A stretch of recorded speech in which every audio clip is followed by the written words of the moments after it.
Mama, what's this festival about? Why are these ladies seen through the sieve? Who are on the other side standing? My daughter Minnie came up with so many questions when she peeped into my phone while I was browsing for a WhatsApp status image. I have the habit of placing a status image daily, and most often that reflects either any occasion or my mood. And whenever I get time, I do not miss to check the number of people following my status. Minnie is my 8-year-old daughter, but whoever sees her consider her older than her age. This is because of 2 reasons. 1, she is tall, at this age she is already 4.2, and another because she talks more sensible. She not just talks sensible but talks a lot too. Today it was Car Wash Health Festival and I was searching for some relational image to convey greetings to others through my status board. It is for 10 years that I have been fasting on this occasion, as it is believed that it will prolong the life of the husband. Being a semi-modern Indian lady, I follow this tradition too. I tried explaining to my little daughter about the importance of this festival, as she has recently started analyzing things on her own. Minnie, today is Car Wash Health, I told her. Before I could finish my explanation, she came with her another question impatiently, and what's that now? Minnie is a curious, aggressive and impatient child. Moreover, she is lazy too. Maybe children of her age behave more or less like this. Allow me to talk. Asking her to be patient, replied, today mothers will fast and do prayers to the god moon. Being impatient, she raised her doubt. Again, what for? I am used to her behavior, so I replied in a decent tone, mothers fast for the long life and success of dead. I won't eat anything the entire day until I see the moon and pray him for the well-being of your papa. This time she kept patient to listen to me. She calls her father Papa like any other middle-class kids refer their fathers. Though she loves him most, but still she finds him the laziest person than her. This time she came up with a sensible question which even never clicked in my mind too. Mummy, then how about your well-being? Papa should also fast for you then? When she was telling this, she was excited, as she has got a good reason to trap her father. She knows that he won't be interested in doing this, and moreover he cannot control his hunger. Page 2. Was surprised at her timely reaction. I too wanted to join with her in trapping her father. With a note of encouragement to her not so silly thought, I said, go and ask the same question to Papa. Also, ask him, doesn't he want me to live a longer life? While suggesting her stupid plot, I was actually curious to know the reaction of my dear husband. Raj works for an Australian-based company and therefore, his working hours will be early morning. He is lucky enough to get Saturday and Sunday as weekly off, and this time Car Wash Health appeared on Sunday. He is smart enough to play with words and convince me for anything. But he always had to give up before his little genius. Minnie rushed to her father, who was sitting idle as he had a holiday. He had just returned from his daily gym and was resting his muscles. The state of being idle for him stands for lying on a couch or bed with his iPhone. I could not ever make out how a person can actually stare at the device, even though it is one of the best and premium in the market.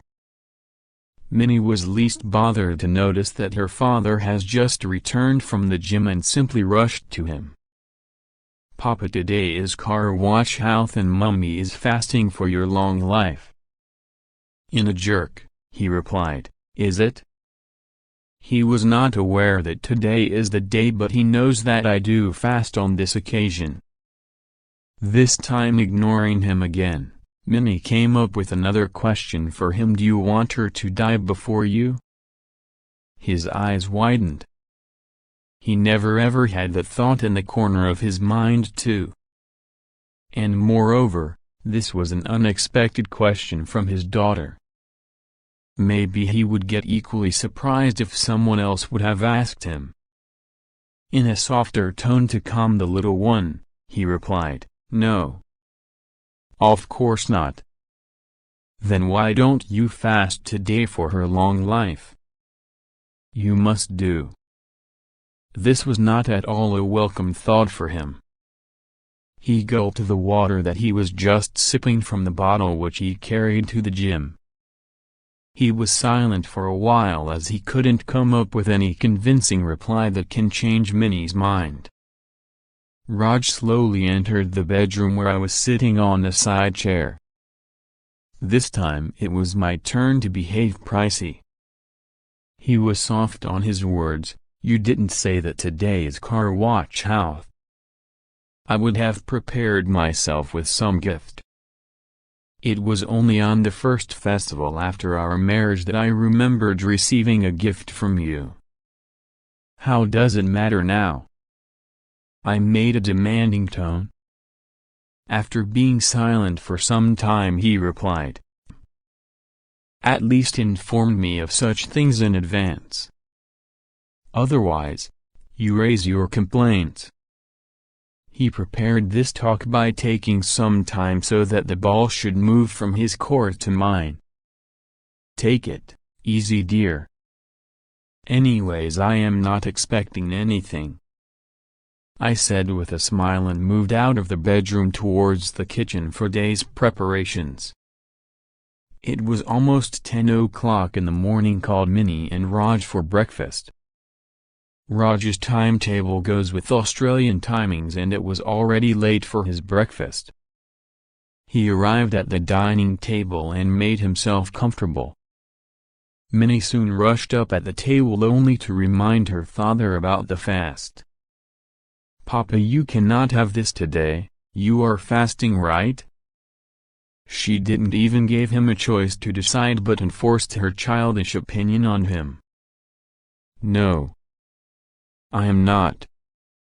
"And why not? Don't you want Mummy to be blessed with long life?" Minnie asked again. The conversation was making him feel more hungry, and he replied impatiently, "All these things don't work. It is just foolishness to believe. Now let me have something, I am already hungry." "It's better you two finish your breakfast and complete your homework." Minnie knew that it is not easy to convince her father for anything, that too when it comes to following the traditional values. In order to make it less difficult for both of them, I interfered and started serving the breakfast. Raj had a smile and Minnie was little upset. She didn't expect this move from my end. Soon her mood got changed when she saw those two big fried wadas, South Indian breakfast, on her plate. Both liked them and had stomach full. I continued with my daily prayers, cooking and rest. The Indian evenings are well known for chit-chats, family gatherings, and high teas. Similar kind of atmosphere started showing up in and around our house. Many ladies started gathering to discuss their festivities. Few were busy applying henna on their hands, which well believed to be auspicious on such festivals. Almost everyone was well dressed in bright-colored dresses, or saris. There was a gossip kind of atmosphere among all ladies with respect to the gifts that they were expecting from their beloved. This is the time when ladies get an opportunity to showcase themselves. Their jewelry, their heavy bordered gagras, latest hairstyles and more. Each One of them was trying to present in their best form with their accessories as if they are displaying their assets. Men will always be men. As usual, they were gathered to watch the India-Pakistan match. This is a crucial time in India when it plays against the neighboring country. You find all roads deserted, malls silent, schools and educational institutions closed, offices on long breaks, and in fact the hospitals gets calm. Every person in India will be only on one mission, and it is to pray for India's victory. Kids were having their own time. When they noticed that their parents are busy with themselves, they started having their own kind of fun. Cycling, jumping, hide and seek, or anything that gives them lot of joy. The overall atmosphere was though festive, but it was more dominated by the cricket fever. Slow and steady the evening was getting darker, and all of a sudden we realized that it is the time for moonrise only when one of the aunties from the top floor shouted, "Moon has come." Finally, the wait for the auspicious time was over. Everyone rushed to bring their plates, which we decorated in advance to perform prayers. I was almost ready in a maroon ghagra, which was actually my wedding dress. It has sparkles and shiny stones studded all over that gives a heavier look to the attire. Overall I was dressed to impress with all required accessories. Only thing is, my hunger made me appear weak and reduced my charm. I was waiting for Raj to accompany me in the prayers, whereas he was busy watching the cricket match. I felt little upset on his act.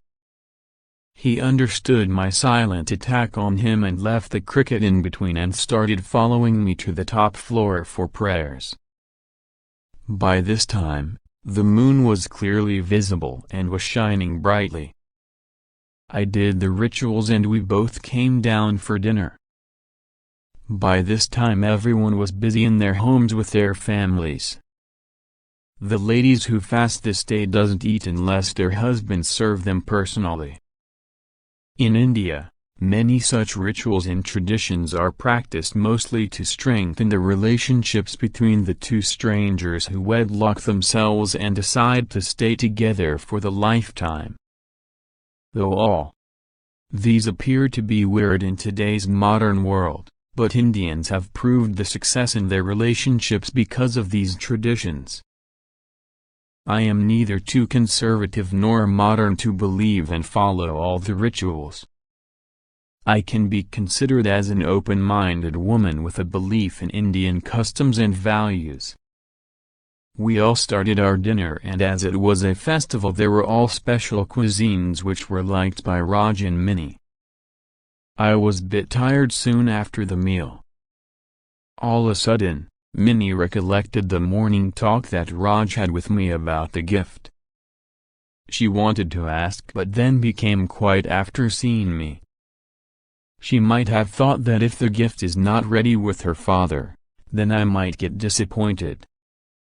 I started winding up the kitchen work so that I can sleep early. Fasting takes away all your energy, and especially when you have a kid like Minnie, then most of your energy will be consumed only by answering her questions. It was the end of the long day, and as soon as I climbed the bed my eyes automatically got closed as if they were holding themselves for a long time. But this comfort was just for a shorter period because I woke up in a jerk when Minnie shouted for me. My mind just ran for all bad reasons. My heartbeat went fast and my eyes wide opened as if they have seen some bad dream. "Mummy, here is your gift," Minnie shouted. She was actually very happy that her father has finally stood on her expectations. She was holding a white-colored envelope of some travel agency. I thought it may be a greeting card made by her or some photograph of hers. I had no little clue that Raj might have brought some gift for me. Overall, it was a surprise to me. But whether it is good or bad, it can be known only after opening the cover. Holding the cover in one hand, I stared at both of them. Raj tried to ignore me, which made me think that there may be some funny thing inside. With the utmost least expectations, I opened the cover. There was a flight ticket to Goa on my name. "What's this?" asked Raj. He said very sweetly, "This is the ticket to your dream." It did not make me any difficulty to realize what he meant by his words. Soon after I became mother, I resigned my job from the senior HR position and got full-time involved in babysitting. Never cared about my flourishing career, which would have landed me in a position of higher repute. But now, since Minnie grew up independent, I wanted to get back to my career. It is not easy to get a job in the overly populated country, and especially when you had a long break in your career. I thought of making my career as a writer because since my college time I was much interested in writing tasks. These days there is also good recognition for a content writer, and therefore, I started taking few projects with respect to writing. But this was not my dream. I wanted to be a fiction writer and write books based on my experiences. Writing requires high-level concentration, as one needs to feel the entire drama in mind and then put the same as it is on paper. I remember last time when we been to Goa on holidays, I asked Raj that wanted to visit alone and spend long hours near the beach writing a book. This was my dream, and I was sure that if get an opportunity I can draft a great fiction. Today was the time to realize my dream. Raj remembered that, and therefore he gifted me a travel package to Goa. Sitting on one side of the bed, he said, "Minnie, let us now